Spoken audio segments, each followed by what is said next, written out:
On this episode of the Naturist Living Show, Nude Skydiving.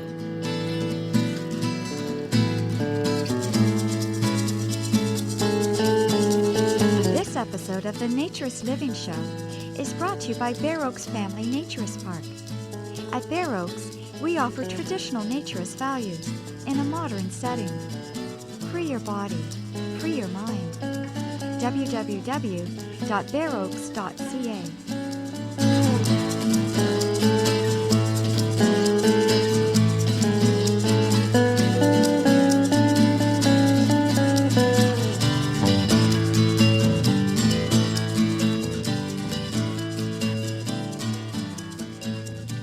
Welcome, dear listener, to episode 138 of the Naturist Living Show. My name is Stéphane Deschênes. I am the host for this podcast and the owner of Bear Oaks Family Naturist Park. And I'm Samantha Graham, the show's producer and editor. This episode is brought to you by the very generous support of Johannes F., Jean-Marc P., Mark M., Hintish, and Michael C. Thank you to each of you, and thank you also to all of our dedicated Patreon supporters. Your generosity is so incredibly motivating, and with your support, we are making a difference. So thank you so much. So there's been talk about nude skydiving for a long time. In fact, a search on Google will find all kinds of results. There was a 1974 documentary, Naked Peacock, where, by the way, will tell you it's 1975, sometimes 1976, but if you actually look at the credits at the end, it's 1974. Might even be a Canadian movie, although it's mostly focused on events in California, which includes skydiving. Nude skydiving, it's sort of the intro and how it starts. And when you look online, you find also that even today there's it's like a challenge. Apparently, a number of people who are skydiving do their 100th jump nude. That's a challenge that not that they all do that, but that many do. Even fairly recently, there was a jump in 2014 just north of Toronto on Naked News, not just north of Toronto, just north of Bear Oaks at Baldwin Airport, where they do skydiving, and Naked News jump there. You can find that online.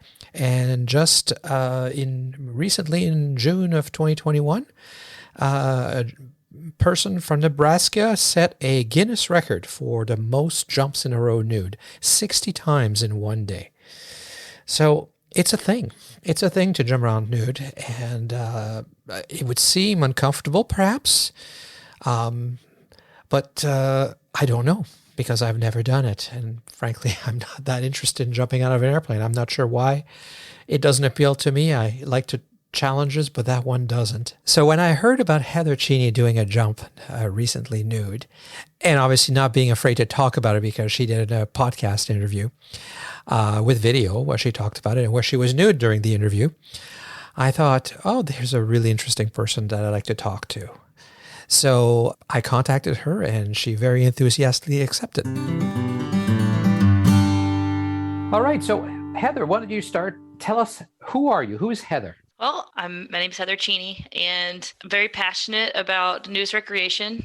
My career is in technology, but I would like my career eventually to be something to do with naturism. If I could just leave behind the computers forever and just ride around naked on a golf cart all day, that's what I want my life to look like. But eventually, I've been a nudist for a little over 7 years.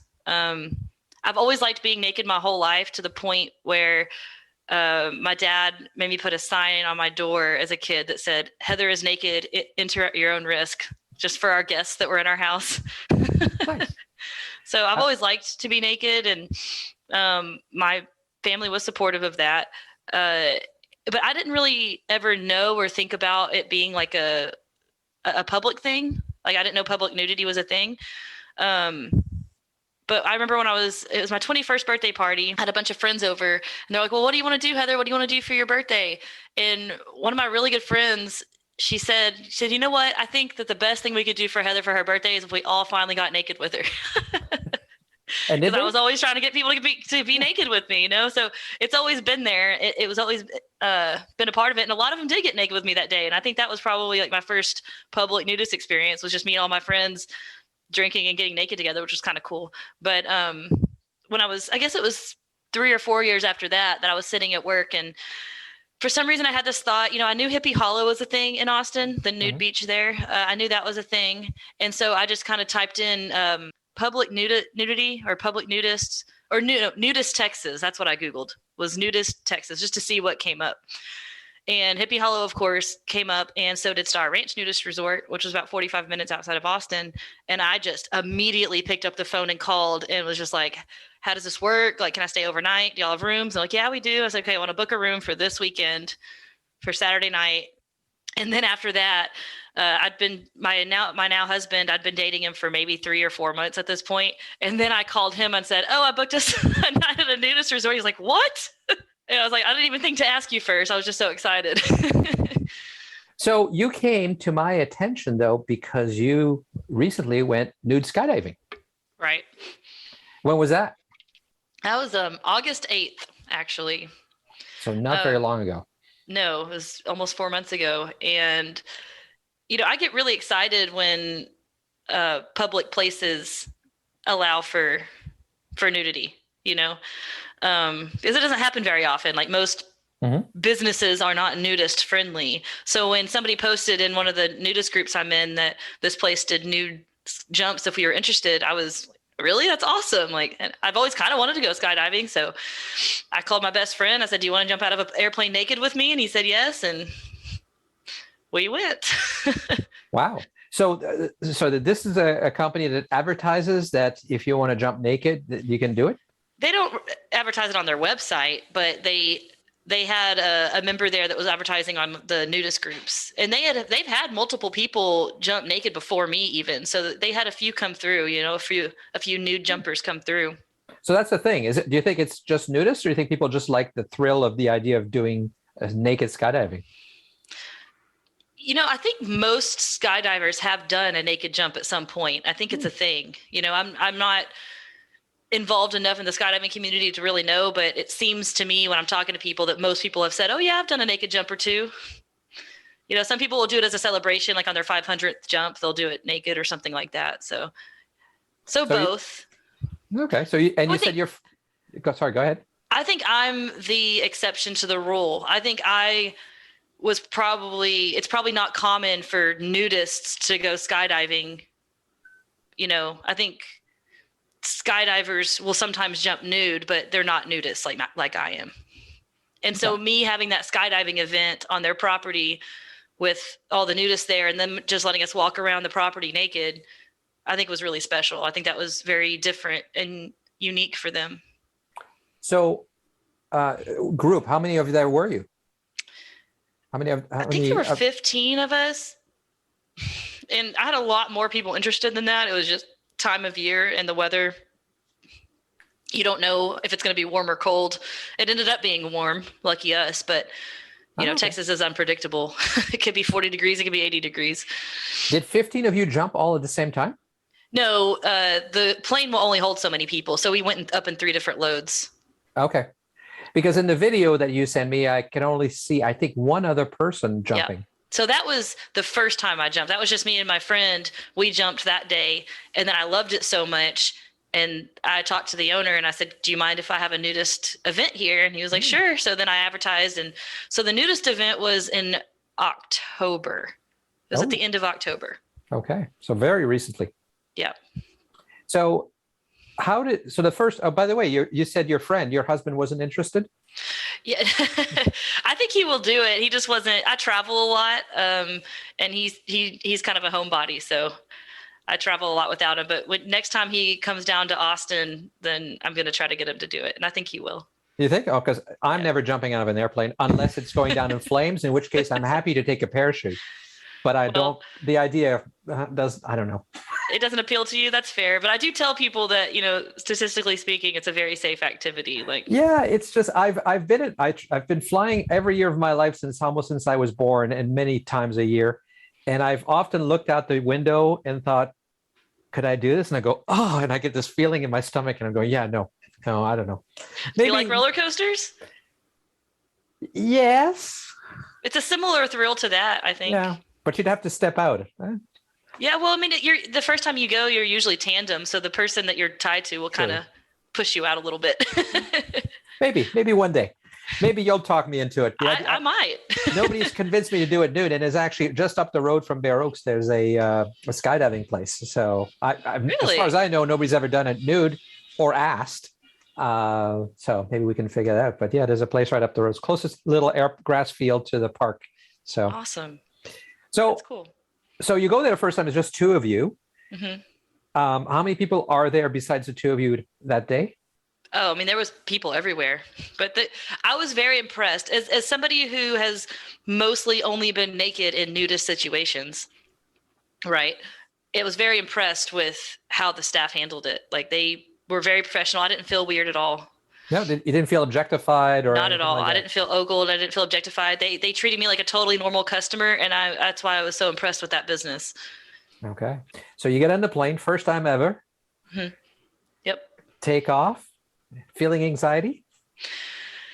I'm kind of a thrill seeker, so I don't think I had as much anxiety as I should have had. Okay. Did you take your clothes off before or during the plane, or when were you? As soon as I got there and paid, I took my clothes off. Right, because you have to put on the equipment on the ground, presumably, and so you can't have clothes on. Yeah, they put the harness on, and so I had to be naked when they put the harness on. So you're flying up there. Is it cold? Oh yeah, it was the cold wind was, especially when they opened the door. It's pretty cold up there. Oh, and how cold? How cold is it? I mean, not unbearable, it was probably cold enough where if I was to feel that at a resort, I would probably put on a robe. Okay. It was cold enough and I'm very stubborn, it has to be pretty cold. I have to be shivering, but since I had adrenaline I wasn't up there very long before we jumped out. So I wasn't cold long enough to really have much of an impact. So you jumped tandem. Mm-hmm. Didn't feel weird to have a fully dressed guy. Was a guy or a woman behind you? Yeah, he was the owner of the business, and he was super professional about it. I didn't feel weird at all. So didn't feel weird at all. So you jump out, and the air is rushing and blowing. You have no protection. How does that feel? Does it hurt? It didn't hurt at all. That's the main question I've been asked after that was like, were you sore? Did it hurt? And they also asked my male friend, they asked if it hurt, him in any way. And we both were like, surprisingly, no, not at all. No soreness, no pain. It felt great. I've seen a video of a man skydiving and his penis is doing this the whole time, flapping all over the place. I don't know whether it hurts because I didn't get to talk to him. Did your breast flap around? No. So there was no discomfort that way or anything like that? Not at all. And the air is not hard. I mean, you're falling. There must be pretty hard wind feeling, no? Yeah, I mean, you're in free fall, so I mean, it's pretty intense, but for me, it felt really good. But one of my good friends that I convinced to jump out of a plane for the first time at this event that I had, he says it felt like he got shot out of a cannon, which is like, like he felt like it was insanely fast, but I didn't have that experience necessarily. Have you jumped with your clothes on as well? Yes, I've jumped twice with my clothes on and twice without. So does it feel, what's the difference? Do you feel different? Yeah, you definitely feel more vulnerable. Like it definitely increases the thrill to be naked, because you're falling in the air, and if something were to go awry, being naked just makes you feel that much more vulnerable, like from a safety standpoint, but it really doesn't make a difference.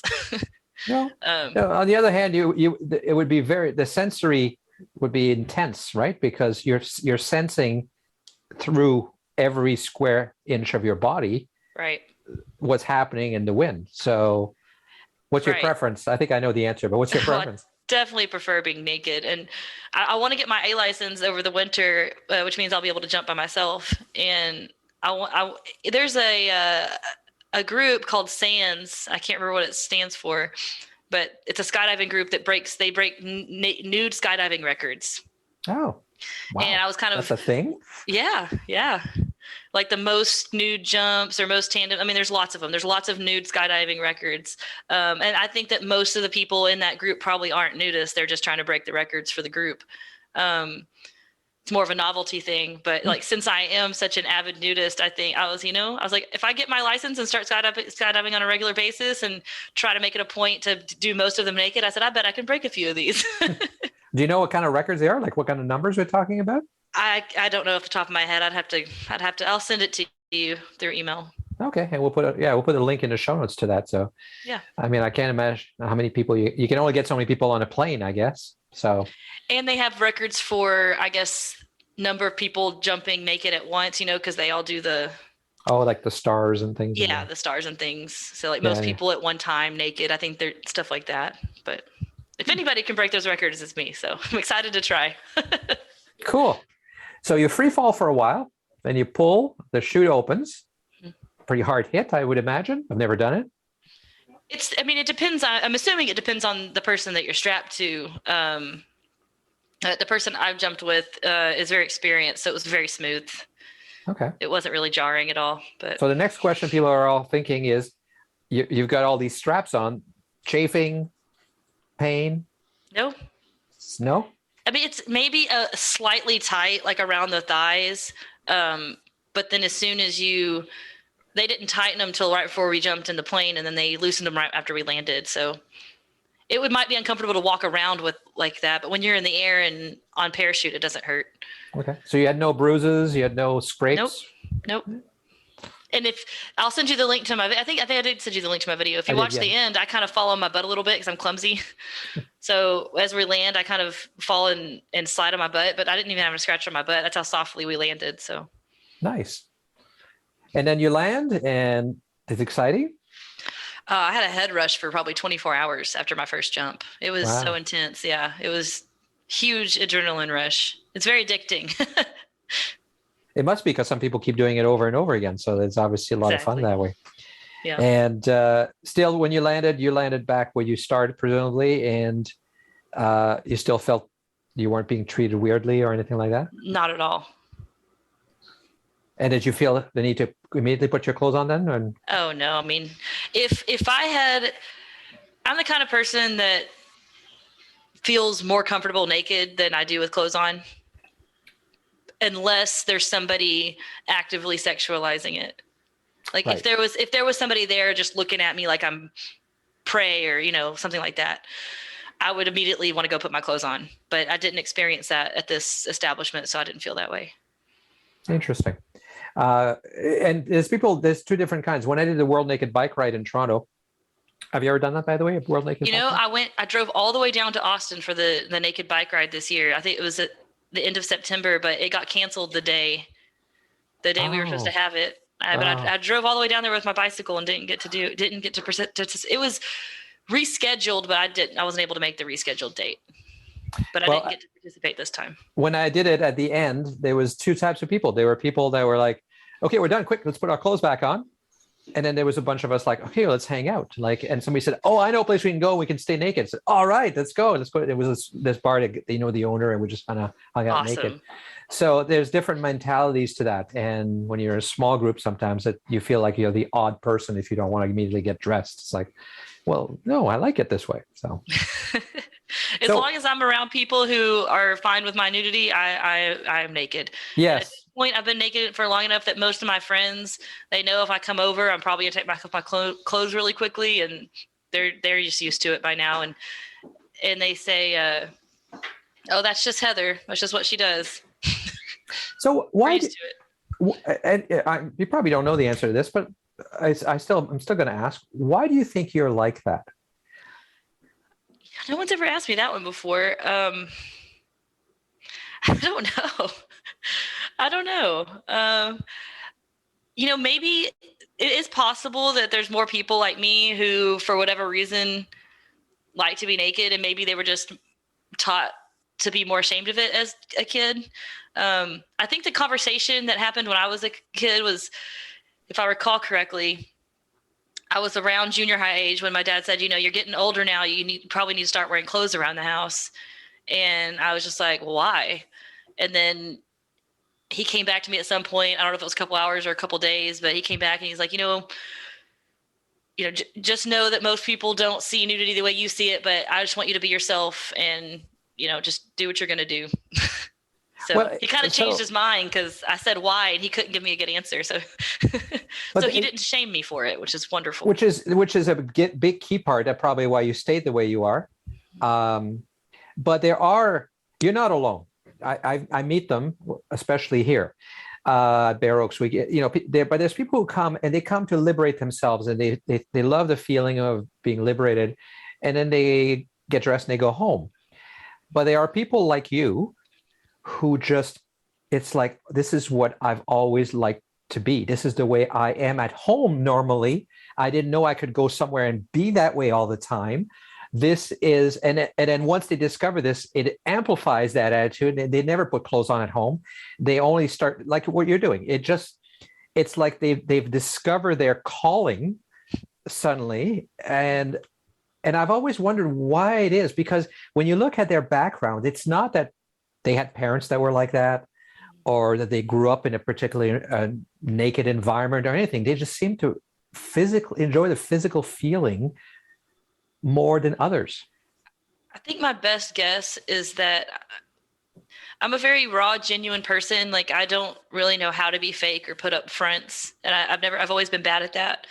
And I think that the nudity is an extension of that. Like, I like bearing myself completely, like, as a person. Like, when I meet people, I tell them my life story in the first 5 minutes, and I'm very raw, like, emotionally and mentally. I'm just totally 100% myself all of the time.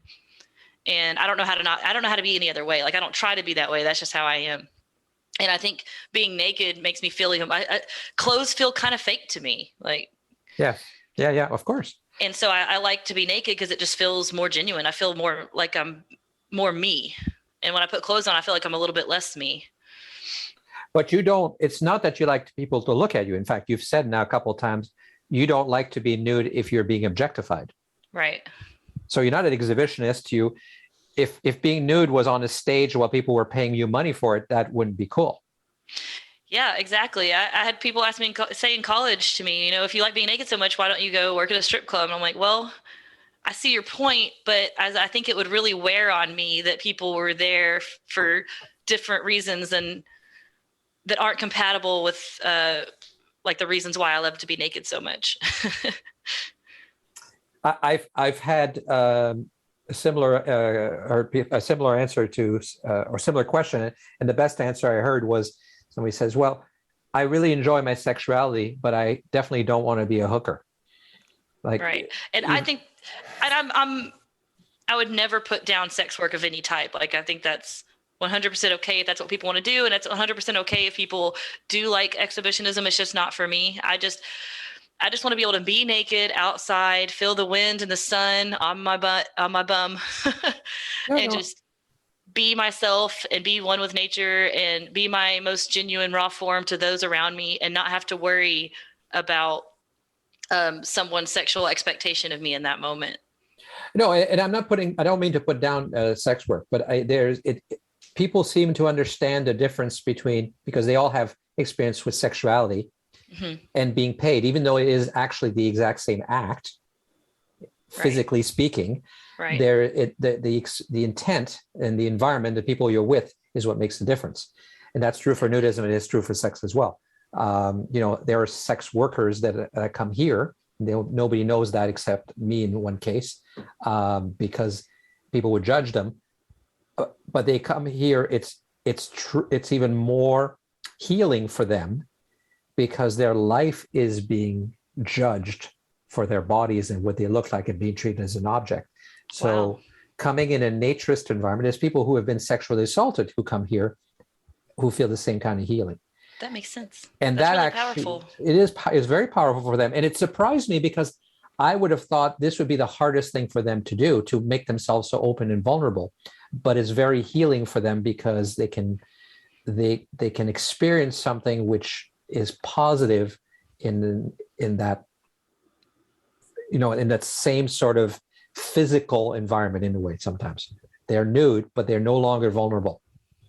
That's a really beautiful thing. I had never thought about that aspect before, but there could be a side to naturism that is healing for those either with some sort of sexual trauma or even ones that are exhausted from being objectified all the time because of their line of work. I like that. Yeah. Well, I would say that for most people who come here, naturism is therapy. Because at the very least, in most cases, it makes them realize you can accept who you are and accept your body, which it doesn't happen out there, especially as women, right? Yeah.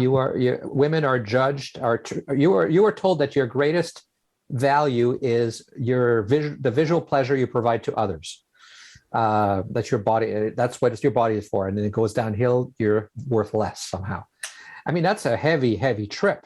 It doesn't make you feel very good about the person you are. And men, men have not had that, especially not in my generation. But now we're getting equality because I'm seeing men getting the same kind of trip, the same kind of pressure on them.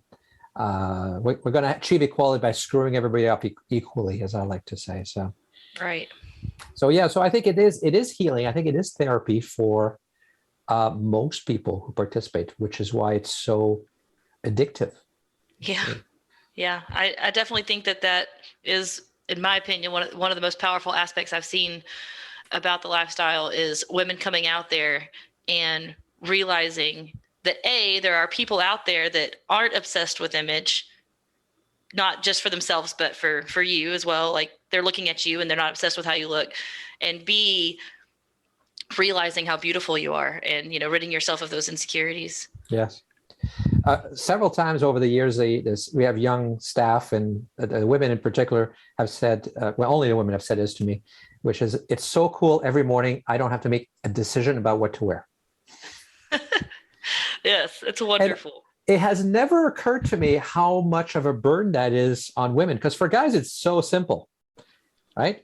Depending on where you work, let's say you're in an office, it's a dress shirt and some nice pants, but it is a much bigger decision process for women, I've learned. It is. It definitely, I'm in the professional world, right? Like I'm in sales. So, I'm in technology sales. So there's not a whole lot of women, in that.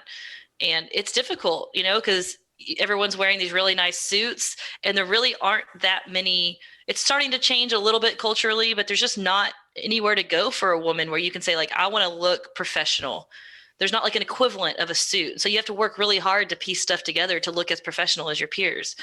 It's a very difficult process. So I absolutely understand what you're saying. And it is exhausting. I wish I could just go to a men's warehouse or a woman's warehouse where there's predetermined professional looks and just be like, measure me, give me something that looks good, and I can be on my way. Like, I wish I could have that, but I don't get that experience. I'll take this on 12, 16, and 42, please. Exactly. And even shopping for women's clothing is not straightforward. Every, a man, if you're going in for jeans, you're like, oh, I'm a 30, 32. That's my, yes. That's what size I am. That's not how it is for women. Like every store has a different sizing system and it's exhausting. When I learned that somehow you're supposed to be able to identify a woman's dress size with a single number, I was dumbfounded. Right. Because I've been fitted for suits. There's there's like measurements everywhere, but somehow you're supposed to buy off the rack. You're a number 5. And that's if you're lucky. I mean, most stores will just do small, medium, large, extra large. And then, every store is going to have a different version of what small, medium, large is. Like maybe in one store, only larges fit me. Maybe another store, smalls fit me. It just depends on what it's exhausting. So like even today, I've been shopping for years. I usually have to grab 2 sizes of everything to try in the dressing room because I have no idea what's going to fit me. So you said you're a professional. What is it you do? So my degree was in computer engineering and I did a focus in AI and robotics. Originally I was kind of wanting to, some of my projects in school were, build robot arms and have it play, checkers. I worked on a robot arm that kind of, I programmed it to squeeze a balloon and be able to know if it was going to break or not, that sort of AI. and then I did a project for NASA that was like image stitching, like video image stitching. So I thought that I was going to end up doing more like robotic stuff, but my first full-time job out of college, I ended up just writing AI. I worked on this artificial intelligence, which led me down the path of entering the world of network automation. And so now for the last, 9 years, maybe. Forget how old I am sometimes. I think the last 9 years I've worked in network automation, and now I work in sales. So I'm a technical solutions architect. So if I talk to a business and I talk to them about their pain points in their network, and they talk to me about where there's problems, and I say, okay, well, I think automation can help you. I go into their system, I build out proof of concepts, I automate a few things. I say, hey, look how awesome this is. Do you want to buy our automation software? And then they buy it. So I'm sales, but I also do the technical proof of concepts. Yeah, you have to be. So to sell something that's so technical, you have to understand what you're selling. So, yeah. So were you always interested in technology when you were young too? Not particularly. I grew up in that weird time. I was born in 1990, so I still had a Walkman, and I didn't have a cell phone until I was 18. I'm not like the kids that just came maybe 3 or 4 years after me that grew up with cell phones. So I was still a little bit behind. I didn't have a laptop till I went to college. So it wasn't really, I didn't really have the opportunity to kind of be obsessed with technology. Like kids today can, learn how to program really early, but it just kind of wasn't available to me when I was that age. But when I was 18, I was studying mechanical engineering, and I'd had a mechanical engineering internship at an observatory, actually, working on one of the telescopes. I just kind of decided it wasn't for me. Like I got to do the full thing of, okay, we need to design this new part. And I even got to build it and order all the parts, and I had a budget. So I got to do like the full spectrum mechanical engineering internship. It was really cool, but I kind of decided that's really not for me. And I had taken a programming class the semester before, and I was like, I really think I like that. So I just switched my major and never looked back. Well, you are clearly a very intelligent person, and you're well educated. Do you think that helped you do this, like to accept the idea that you don't have to wear clothes? Perhaps. I mean, it is a thing that I like to do with my friends, which is to sit around for hours and talk about, philosophy and existentialism and the meaning of life. So you could say that, those deep conversations we've been having ever since we were in college could point to a more open-minded mindset of being able to get into a headspace where you can imagine yourself doing something that's different than the cultural norm. But I feel like I've always been good at imagining things that were different from the cultural norm. Like I've always been good at seeing things, and just because something is the cultural norm doesn't mean I'm going to accept it straight off the bat. I'm going to think about it and decide for myself if I want to do it or not. I'm not going to do it just because society tells me to, but I'm also not going to rebel for the sake of rebelling. I'm not going to say, oh, I just want to be naked because I want to rebel. It's like, no, I'm going to think about it. I don't really like clothes, so I'm not going to wear them, and I'm just going to move on, But I don't necessarily think that there is a tie to education and being a nudist. I mean, I know plenty of nudists who didn't go to college or didn't even finish high school, and I don't necessarily think I had any advantage because of it. Well, there's lots of ways to get education, and I'm not trying to sound elitist in any way, but it does require a certain ability to do critical thinking, which you can get from your parents, which you can also get even without going to college or university. But there are a lot of people who, for some reason, you meet them all the time, never question the status quo. It's just the way it is. Those are not the people that are likely to try naturism or nudism because they think everything is the way it is. It's okay.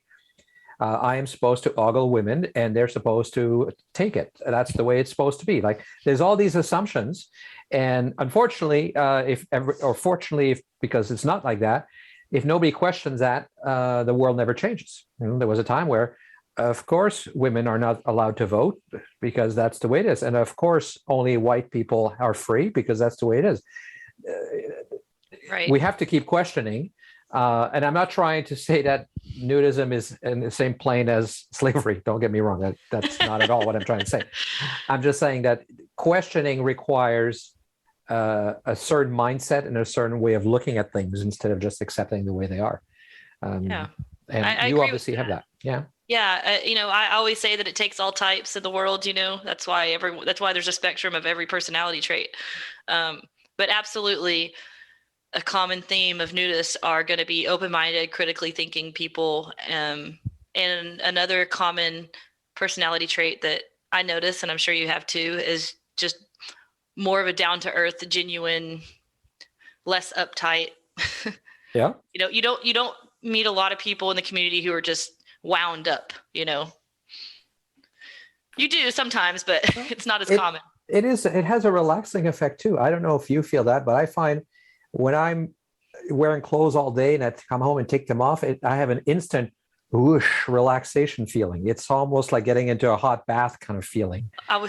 That's so funny. I literally was about to say it's the same exact feeling to me as slipping into a hot bath or a hot tub and just like as soon as I can take off my clothes, that's the exact feeling that I have. You took the words right out of my brain. There you go. Brilliant minds think alike. And in the beginning, when you were telling us about yourself, you said that you kind of said to your boyfriend, "Hey, we're going to get naked for the weekend." And how did he take that? Oh, my husband? Well, he's now your husband, yes, at the time. He was like, "Oh, okay." Like he didn't really fight it that much. And he wasn't quite as gung ho, obviously, as me, because it wasn't his idea. But I don't think it took him more than an hour to get naked. And by the end of the weekend, we both loved the community, and we were like, "We're coming back next weekend." So he's as into it as you are? He does. Yeah. I mean, you hear all the time about couples where one side is into it and the other one is not at all, but that's not your situation. Yeah, I mean, he's not as into it as me. We moved to Oklahoma to be closer to my parents, so we don't live close to a nudist resort right now. We're 3.5 hours away from the closest one. And I'm more to be like, we gotta pick a weekend to go do this. And I think it wouldn't necessarily register to him if he went a year or two without going to one. He's not as passionate about it, but he's very comfortable with it. Mm-hmm. Mm-hmm. He would classify himself as a nudist still, of course. Yeah. And I think that's the same thing in my relationship. My wife is very, very much classified herself as a naturist, and we've lived our lives this way, raised our children this way. But she's not the one that wanted to buy a naturist club. Right. She's not the one that wanted to go and volunteer for the organizations. So we're the instigators. Yeah, that's right. Absolutely. Somebody has to be. I mean, you don't marry somebody exactly like you. That'd be boring. Right. You complement each other. Exactly. So you got married. Did naturism, nudism, was that part of your marriage or your wedding at all? Yep. So we had become members within 3 visits. I think you have to go 3 times before you become members. And we got a weekend place. We started paying for a place that we could go every single week in a cabin. And so we were going there all the time. And that just kind of became our new community, that became our friends. So nice. When we got engaged, we were like, well, of course we have to get married there, and plus it's a free venue. I think our wedding ended up being $800. I paid for the catering, paid for a body painter. Wow. And I can send you, I think I did send you our wedding photo. We're body painted. I have a white corset painted on me, and he's got a bow tie and a little boutonniere. It's really cute. But she painted people were lined up getting Pokemons painted on them. Kids were getting painted. I just thought that would be a fun thing. So I hired her, and then I got my hair done and 2 kegs. I think it was $850 total. So it was a very cheap wedding, but very fun. And our best friend that introduced us, married us. And all he wore was a bow tie, and he showed up in this really fancy bow tie, and I just started laughing. He said, well, it's a formal occasion. So, but what about the rest of your friends and family? Surely not all of them were nudists. No, nobody in our family came except for my sister. But that was to be expected. And I think my parents really strongly considered coming, but the morning of the wedding, my mom was just like, I'm so sorry. I just don't think I can do it. And I said, well, that's totally fine. I don't want you to be uncomfortable. That would make me uncomfortable at my own wedding. So, don't worry about it. But some of my friends didn't go, but I would say most of the friends that we invited did show up. Huh. And only 6 of them didn't get naked. Out of how many? There were over 100 people there for sure. I mean, if I were to guess, there was probably 140 people. They ran out of seats at the pool and they had to go grab more. And people were sitting on noodles in the pool during our ceremony because there was just nowhere to sit. So it was a great turnout. Did your sister get naked? Yeah, she did. Does she enjoy it as much as you do? Not as much as me. I mean, when she visits, she'll do it, no problem. She's super comfortable with it, and I think has been to a resort with me a handful of times, but she's not something she seeks out on her own. No, but clearly there must be something in how the two of you were raised in your family that made you more, but you both okay with the idea. Yeah, no, she was very comfortable with it. I mean, I would say that she was pretty much as comfortable with it as I was. I mean, yeah. When she got there and became naked for the first time, I didn't sense an ounce of discomfort. So, but I was also naked around the house my whole life. So maybe she was used to it because of me. I don't know. Was there no bad feelings that people felt excluded, that they couldn't come because of that aspect? If there was, it wasn't, my husband's family, we didn't even tell them about it. And then a few years later, they found out that we did have a wedding, and there might be some bad feelings around that. And if there is, I apologize on air. I apologize, but we just weren't ready. We hadn't been, we got married after a year and a half of knowing each other, I think. So we just weren't prepared yet to be that open about it, but now we're completely open about it.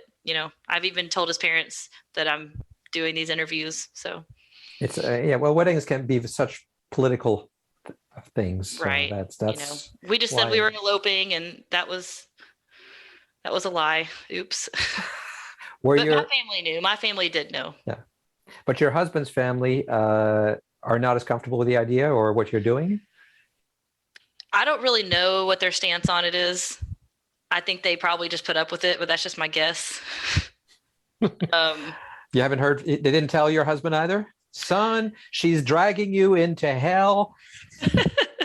No, I mean, they're really loving people, and they really like me. And so that if they do have problems with it, they keep it to themselves. But I think they're okay with it. I just don't think it's something they're interested in doing.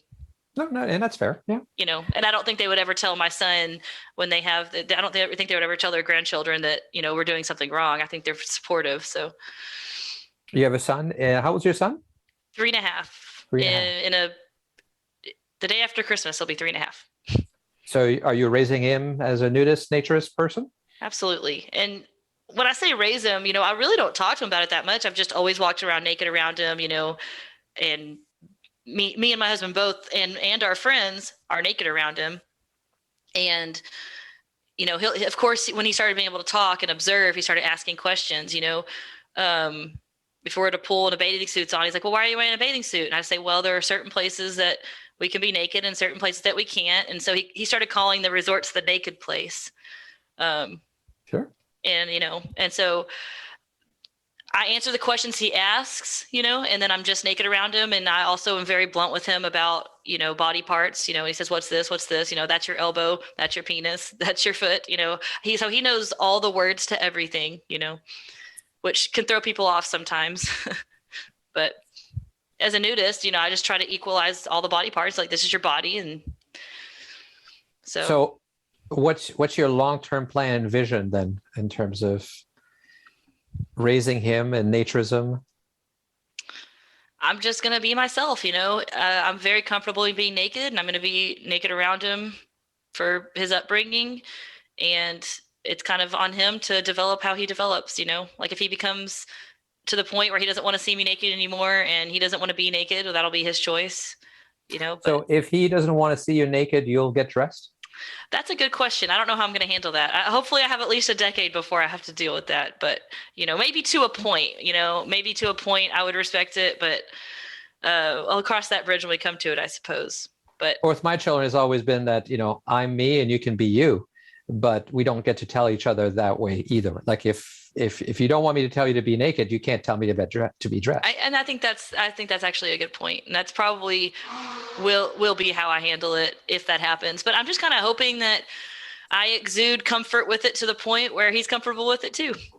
And he probably will be, but I'm sure at some point he will hear from his friends from school, and he will get messages that will be very much conflicting with that. And plus, you're a parent. We're all parents. We're weird. That's our job. You'll always find your parents a little weird compared to whatever you're learning and being your own self. And at some point, your children want to be their own self. So sometimes the way to be your own self is to not be like your parents, Right. And to go a different way.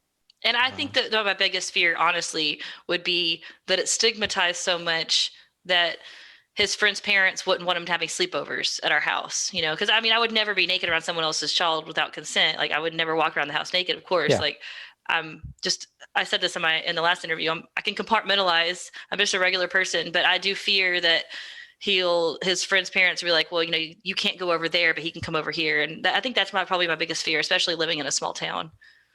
Yeah, and we were. People say, "What did you do when your kids' friends came over?" And I said, "Well, we were dressed." I mean, I would not. Some people are so militant that they are nude no matter who comes over, and I don't think that's necessarily fair. I understand it seems unfair because as nudists, we adapt always to everybody else, right? We go to their place, we wear clothes. They come to our place, we wear clothes.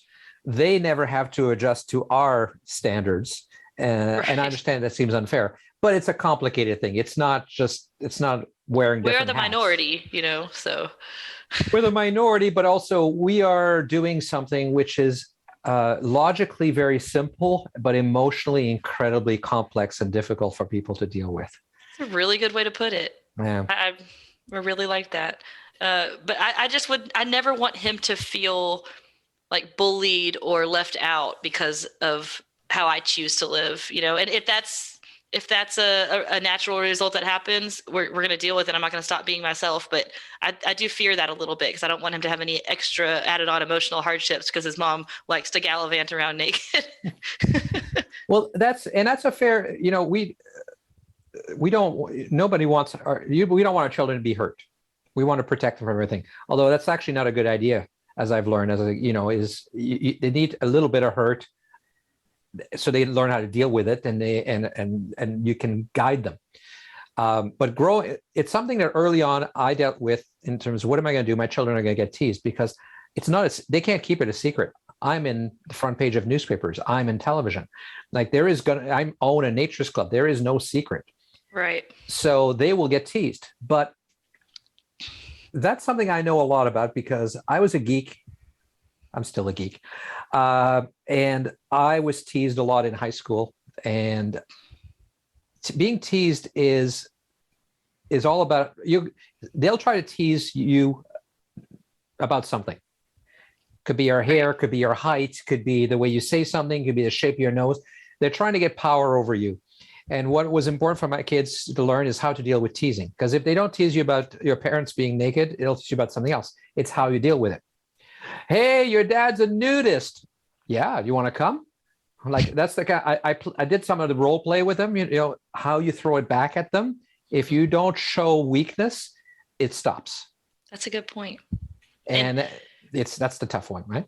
It is. And I thought I've been wanting to be a kind of ambassador for the nudist community or the naturist community for a while now, just because I love it so much and I want to destigmatize it, especially in the South. And I think I'm a good spokesperson for it just because, on the face of it, if you were just to meet me, no one would be able to be like, oh, she's a nudist. I'm a professional and I have children.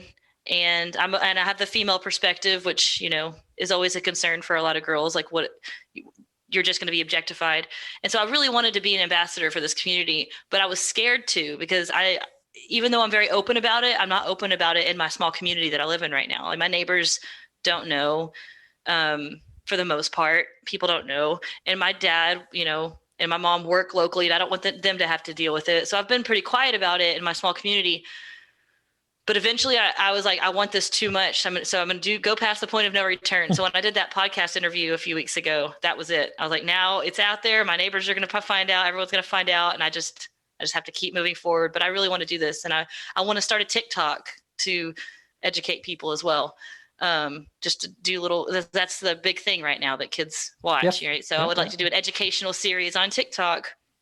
We just filmed about 100 little tiny TikTok videos during the summer. We're going to do the same thing as soon as we've edited them. That's awesome. Just little short bits, trying to be funny. Yeah. We'll see how well it works. Yeah. Well, hopefully we're successful. But yeah, I'm past the point of no return now. So So let's talk about that. You are a woman, and it's much harder to be a naturist or nudist and a woman because you get assaulted online. It is, I have met a lot of women who started being public online and stopped because it hurt their soul so badly they just couldn't take it anymore. that is exactly what my husband was worried about when I finally made the decision to do the podcast interview, and hopefully, and now I have this one, and hopefully I'll have many more, and do TikToks. That was his main concern. He kept saying, you're going to get harassed online. Mm-hmm. You're going to get a lot of unwelcome messages. And the podcast interview I did recently, I think it's almost at 3,000 views, and I've gotten a handful of messages from people just saying like, hey, if you ever want to be naked with me, I haven't gotten anything like super inappropriate, but definitely uncalled for messages from men. You will. I've had some supportive women reach out to me with like really sweet supportive messages and been like, this is great, I'm so glad. But then, I've gotten a handful, I've probably gotten 20 messages from men just saying, we should hang out sometime, which seems harmless on the face of it. But I feel like it is a window into what I'm going to have to deal with. If I get a bigger online presence, I am going to have to combat that. And I hope I can field it well. I hope that I can emotionally stay distant from it and just ignore and block and just not engage. You have to compartmentalize and be prepared. Nikki here does, with the pandemic, started doing yoga and meditation online. And that makes it very easy. In person, to come to Bear Oaks, we don't get a lot of pervs because it's too hard for them. Right. What they want is they want to be anonymous and they want to attack you. They don't want to make themselves vulnerable, so it's too difficult. But online, that's easy. So we made rules like you had to have your camera on. It's not a show. We need to make sure you're participating in that kind of thing. Still, occasionally, you got to kick somebody out because they are not there to meditate. They're there to pleasure themselves. And so, bye-bye. Yeah. Click, you're gone. Right. But that's not the worst. The worst is the comments you will get. And I don't want to scare you. But, you already know this as a woman. Everybody feels the right to judge you and tell you what they think is wrong with you.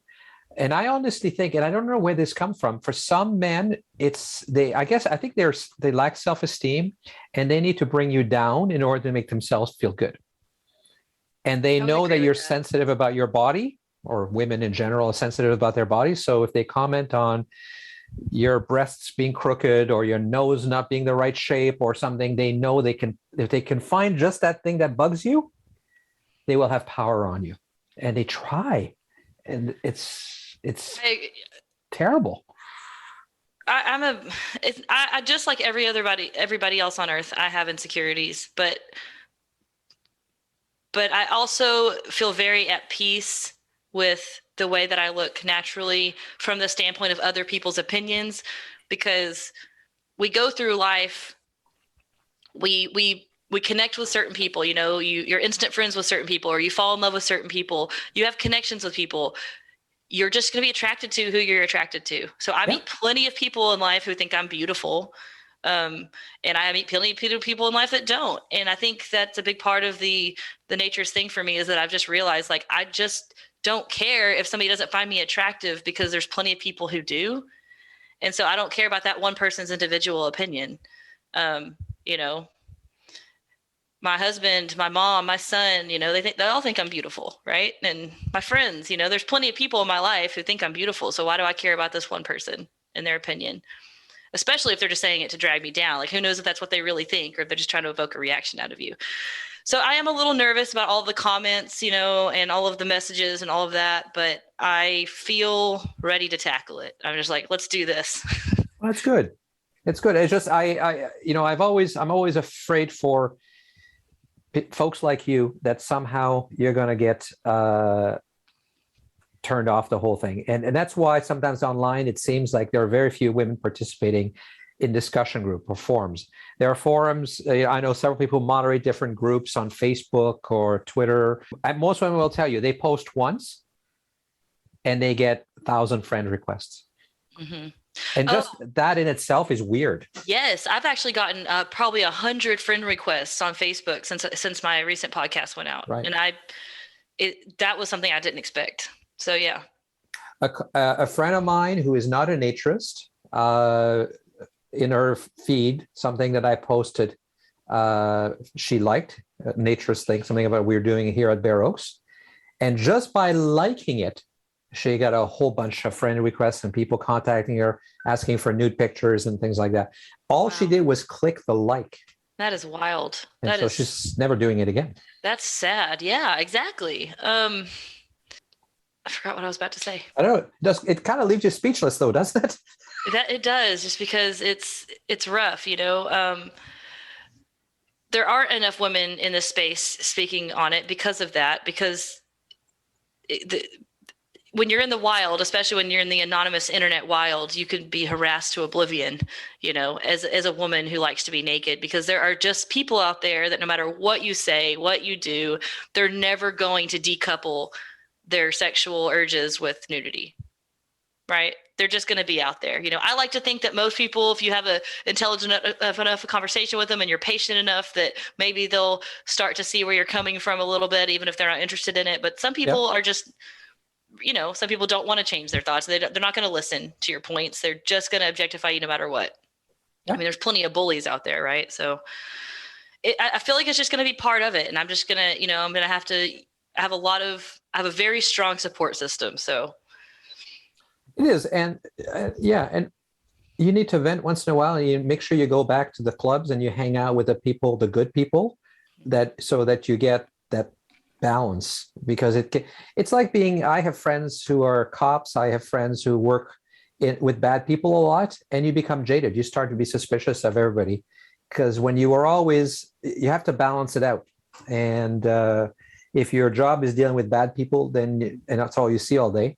In fact, let's not take that extreme. One of the things that happens here at the front desk is that the people working in the club start to become a little jaded towards our members and guests, because mostly you deal with complaints. Right. The happy people never come and say, "Oh, I'm so happy." They're just happy. Mm-hmm. And when every now and then we sit down and say, okay, and somebody's, that guy, and he yelled at me, and just, they're all assholes, blah, blah, blah. Okay, hold on. So you've been here 2 months now. How many have you had? So I don't know. So, well, let's think about it. Is it 10? Maybe. So, well, there are 750 members or so here. And you've at least seen 1,000 guests in those 2 months. So let's keep perspective, right? And they go, oh, yeah, it's true. So you do need to refresh yourself when you are in a world where you are experiencing the negativity, to make sure you get that balance. So, yeah, absolutely. I actually really look forward, talking to you. I really look forward to coming to visit Bear Oaks someday. Oh, well, that would be lovely. You'll have to tell me the best time of year to do so. When it's warm. But I'm from Texas, so I don't know what time of year that is for you. Guaranteed hot. 30 Celsius, like 90, 100 degree Fahrenheit, July and August. That's when you'll get that kind of weather. So, awesome. So please don't give up. You're fantastic. And I want to make sure you don't let them get to you, because that's what they want to do. So this is what I was going to say earlier that I forgot. I've been in male dominated environments for a long time now. I'm in tech. I'm in STEM, that's a male dominated environment. I lived in the dorms, in the Corps of Cadet dorms at Texas A&M when I was in college, and there was very few girls in our dorm. It was a male-dominated environment. And computer engineering, I was the only female graduate by year in that degree. I mean, I was typically the only female in the whole classroom or the whole lab that I was in. And then when my first tech job in Austin, there was out of 150 employees in the office, there might have been 4 girls. So I'm very used to male-dominated environments, and so I feel like I have maybe a slightly better tool set to navigate, the man wild than maybe most people, because I've been in male-dominated environments for so long, and so I I've seen it. I've dealt with it. I've dealt with sexual harassment in the workplace. Like I've dealt with all of this. So, I mean, I'm not saying that I won't be worn down by it and won't be jaded. I just, maybe I won't. Maybe I'll be able to troop through it. Yeah. Well, as long as you see the benefits too, because you will help a lot of people and you will heal a lot of people. Exactly. And you're obviously a confident and you're a strong person. So that's the elements that you need. But you can see why online it might seem like very few women are participating. Not everybody can deal with that. I'm very passionate about it. It's one of the only things, I'm one of those people that gets a new hobby every few months. I very rarely stick with one thing for very long. But nudity, for whatever reason, has been kind of the one staple in my life that I never get tired of. So I feel like it's the thing I'm most passionate about.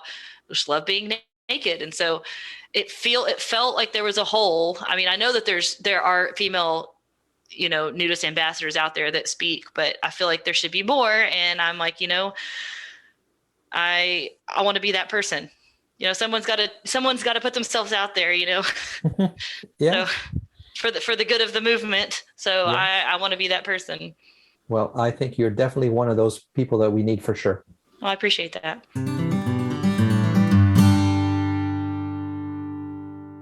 So as you heard, Heather is so much more than just a person who skydived nude.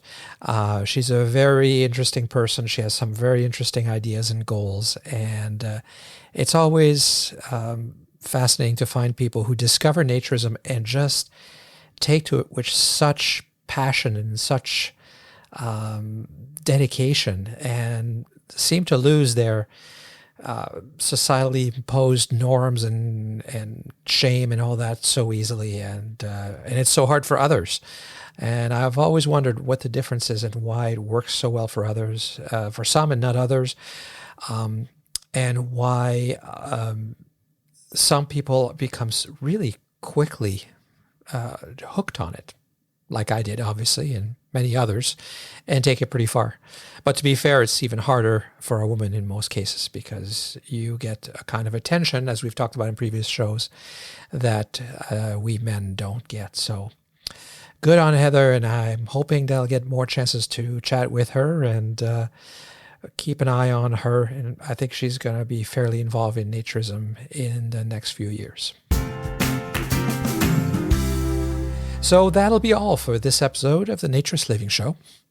Thank you, as always, for listening. Again, my name is Stéphane Deschênes, and I'm the host for this podcast and the owner of Bear Oaks Family Naturist Park. And I make the show with the help of Samantha Graham, who is the producer and makes the task of producing this show and putting it all together so much easier by doing all the time-consuming editing and keeping me organized. Please support us on Patreon. Patreon.com/Naturist Living Show. Just one word, all one word. As I've said many times in the past, none of the money's for me. This is all to support Samantha and to give her some income as she does a lot of the work and to keep the show going. So I am not profiting in any way. This is really just to keep the show going. And as you've noticed, we're getting more episodes out in the last year because of Samantha both doing a lot of the work and keeping on top of me and pushing me all the time. So thank you for all of you who are supporting. I really appreciate it. You can also find links to all the items I mentioned in the show notes on the website at naturistliving.show.com. You'll also find a link there to the Patreon donation if you want to do it. And please keep sending your comments and suggestions. I really appreciate getting them. The show's email address is contact@naturistliving.show.com. I hope you enjoyed the show and that you'll join us again for the next episode of the Naturist Living Show. This episode of the Naturist Living Show was brought to you by Bear Oaks Family Naturist Park. Traditional naturist values in a modern setting. Traditional values means that naturism is more than just taking your clothes off. It is a life philosophy with physical, psychological, environmental, social, and moral benefits. Bear Oaks Family Naturist Park strives to promote those naturist values in a modern setting that provides the amenities and services that our members and visitors expect. Free your body, free your mind. Learn more at www.barroaks.ca.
I'd like to show you something.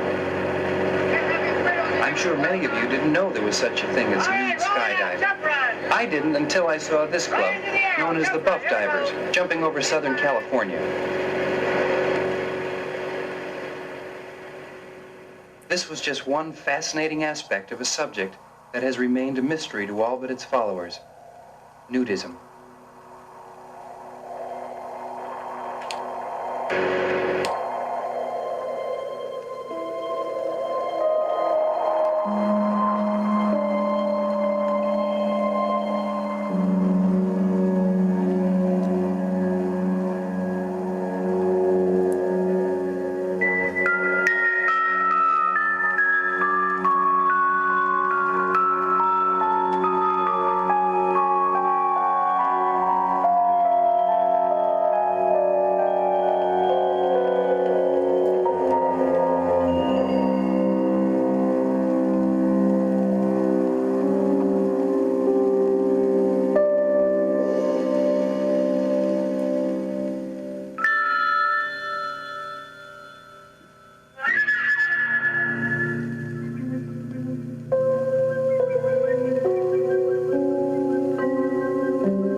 You might think this is a very strange approach to the sport of skydiving, but if you take into account the fact that they're going to land in a nudist club, it all makes perfect sense, doesn't it? Doesn't it? Well, I didn't know. I had no knowledge on the subject of nudist clubs, nudists, or what social nudity involved, and I wanted to know.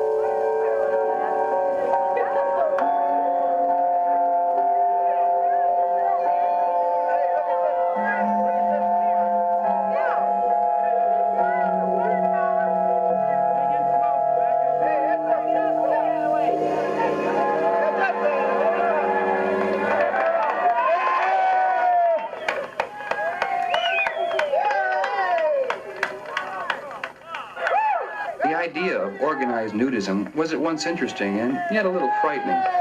I suppose anyone who's gone skinny dipping qualifies as a nudist, at least in spirit.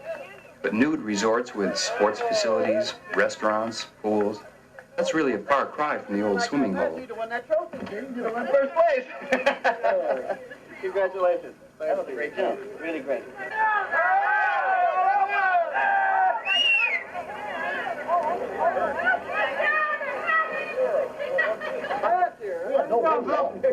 I know. Well, that's a pretty good ride up here. Oh, yeah, there was good ride. Well, you know, it's my landing. I should have. Well, he's the one that went in the bushes. Certainly we're all born nude, but why some return to that natural state seems a puzzlement to the rest of us. I couldn't disregard it as a fad because social nudism has been with us since the turn of the century. And I guess the time is finally right to present a picture of what it's all about. I know. Oh, it's been terrible. You know, I just couldn't believe how you guys jump in this kind of weather. It's beautiful. It looks so great. It wasn't until, just a while ago that it was just clear for us to jump, period. This is a heck of a way to visit a news camp first time, isn't it? Yeah, but I like dropping in like this. Really? Great. It sure wasn't hard to find either. Isn't it nice? It's pretty easy to jump into, isn't it? Was it the white sheet that did it? No, I think It's all the nude people. No, I think it was Ron Durham. Ron Durham says, "There's my home," and he left the plane, so I figured this is where we go. I wanted to see what happens on the other side of the walls. Not just peek, but really look. Anyway, I went, and I looked and listened, and maybe I learned a little. So I went back and made a film.